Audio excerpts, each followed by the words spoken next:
Danielle Harris didn't walk into Everin Dynamics like someone begging for a job. She walked in like a woman who had every right to be there. A black woman in her early 40s. Danielle carried the quiet strength of someone who had faced more than her share of invisible barriers in the corporate world. Her navy blue blazer was crisp. Her natural curls were neatly twisted into a low bun. Her heels were practical, and her worn leather portfolio was perfectly kept. No hesitation, no need for rehearsal. Her confidence came from experience. The receptionist looked up at Danielle, glanced at her skin tone with barely disguised judgment, and gave a half smirk. "Interview?"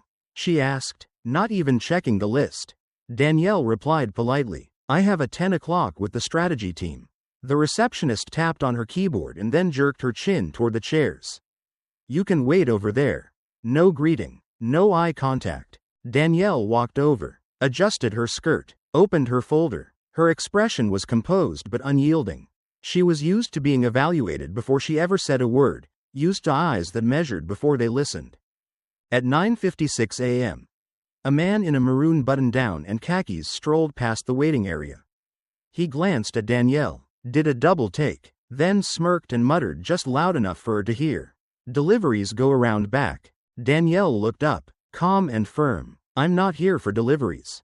He kept walking, pretending not to hear. 10 minutes later, a woman in a lavender blazer called her name. "Danielle Harris?" "Yes," she said, standing smoothly and nodding with quiet grace. They walked down a carpeted hallway. The scent of coffee and printer toner faint in the air. Through glass walls, Danielle caught glimpses of employees at desks and in meetings. Some looked up as she passed, not with curiosity, but with judgment. In conference room 3, 3 people were already seated. 2 men and 1 woman.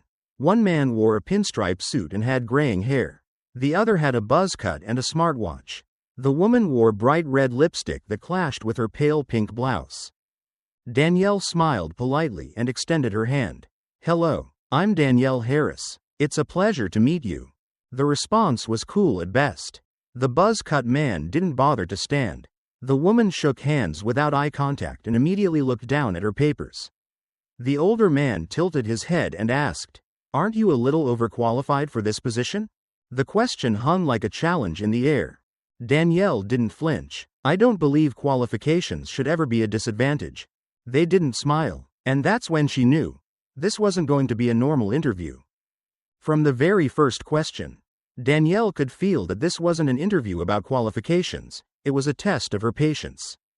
"Can you explain the 4-year gap in your work history?" the woman in the red lipstick asked, flipping through Danielle's resume like she was hunting for a mistake.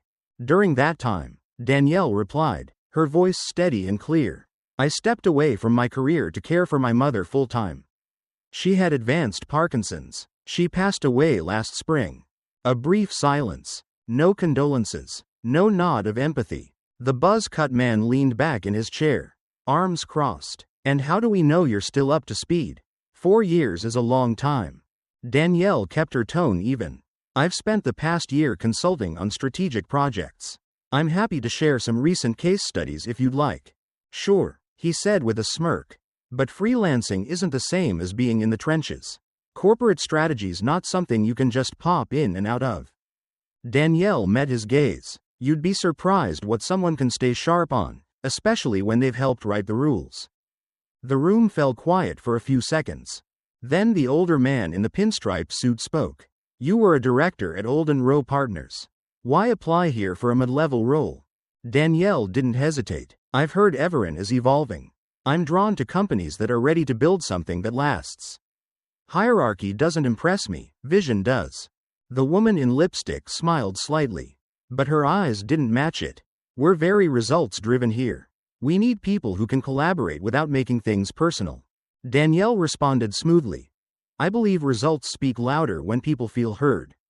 But I understand, some rooms aren't used to certain voices." Buzzcut let out a quiet exhale that sounded dangerously close to a laugh. "Let's talk numbers," he said, flipping a page. "You mentioned leading a restructuring project that saved $4 million annually?" "That's right. My team consolidated vendor contracts across 3 major departments. I have full documentation if you'd like." Pinstripe waved a hand. "Let's keep it high level. Say you're leading a team that pushes back against your direction. What's your first move? Danielle looked up. I listen. Then I ask better questions. Most people don't want to win, they want to be understood. That sounds a little idealistic, the woman remarked, eyebrow raised. Danielle gave the faintest smile. Maybe, but I've seen it work. And at that moment, it became clear. These people weren't trying to understand her. They were trying to break her. Trying to see if she'd crack under pressure. If she'd shrink like she didn't belong. But they had chosen the wrong woman. The interview dragged on like a performance, rigid, rehearsed, and quietly hostile. The questions weren't about qualifications anymore. They were about patience, about dignity. Danielle could feel it. This wasn't about hiring her. This was about seeing how far she'd bend. Let's say you're assigned a team that resists your leadership style, said Buzz Cut, leaning forward. What's your first move? Danielle didn't blink. I sit with them. I listen. I identify what they think the problem is before assuming it's about me. Sounds a little soft, he said, voice laced with condescension. Danielle tilted her head slightly. No, I start by being smart.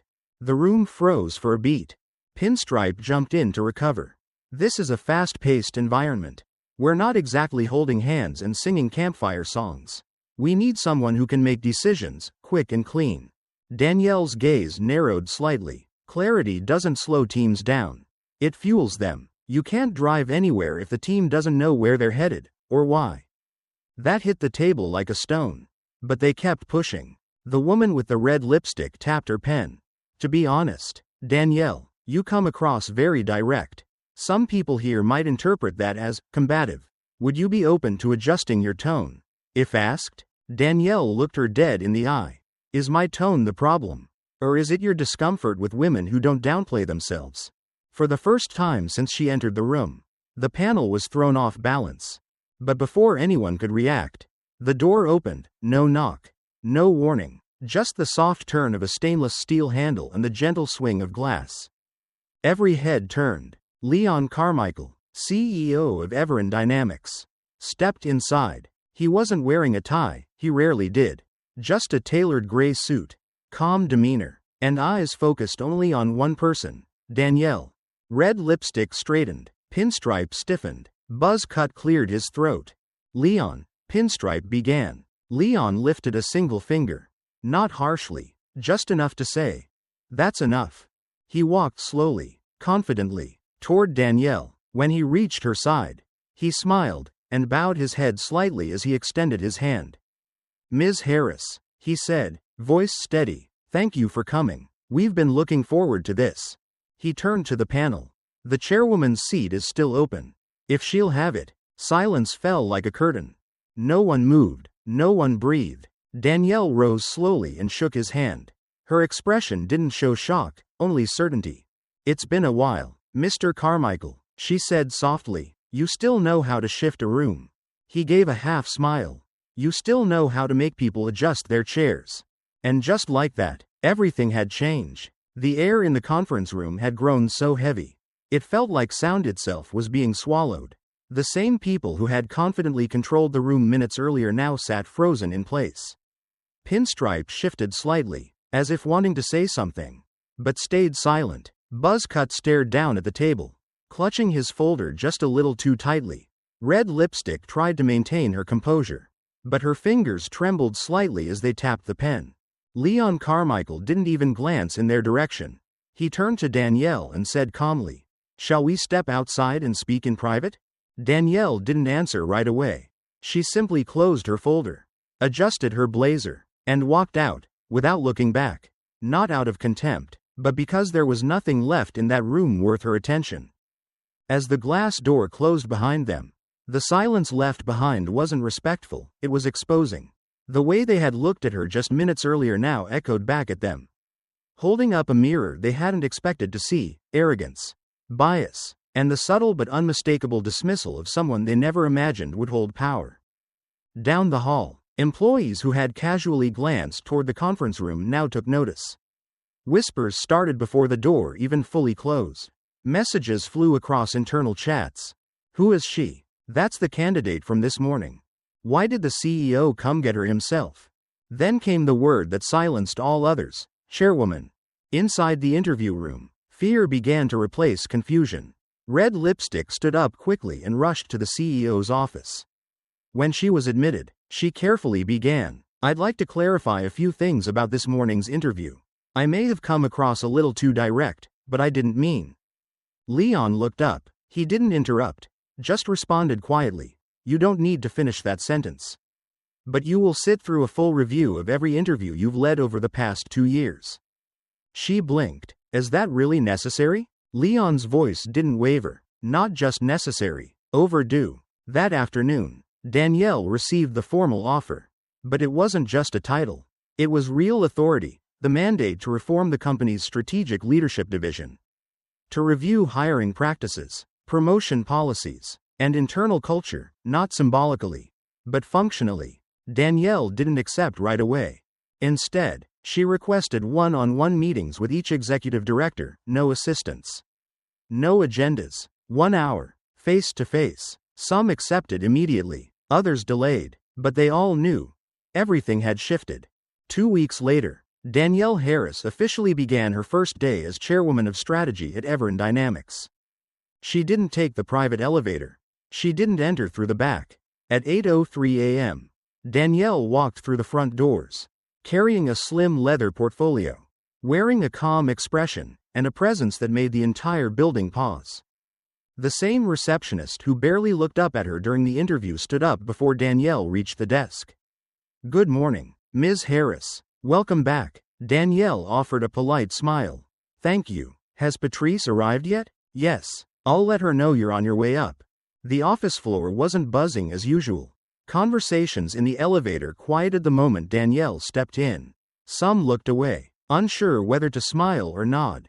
Most chose silence. Danielle didn't hold it against them. Change doesn't begin with comfort. And she wasn't here for comfort. She was here for reconstruction. At 9 a.m., she stepped into her first closed-door meeting with senior leadership, 11 directors. 3 VPs, 1 HR lead, and Leon. No slides, no charts, no showmanship, just one question. How many of you have ever truly been challenged by someone who doesn't look like you? Silence. One female director in her 50s, hair in a sharp bob, cleared her throat. "I don't think we're opposed to being challenged." Danielle nodded slightly. "I didn't ask if you oppose it. I asked if you've experienced it." She paused, then continued. "I've reviewed every hiring report, promotion file, and disciplinary record from the past 5 years. The patterns are clear, some unconscious, some deliberate, but from now on, all of it is mine to fix." A VP leaned forward, cautious. "Are you saying you're rewriting everything?" Danielle met his eyes. "I'm rewriting it all. Policy, culture, consequences,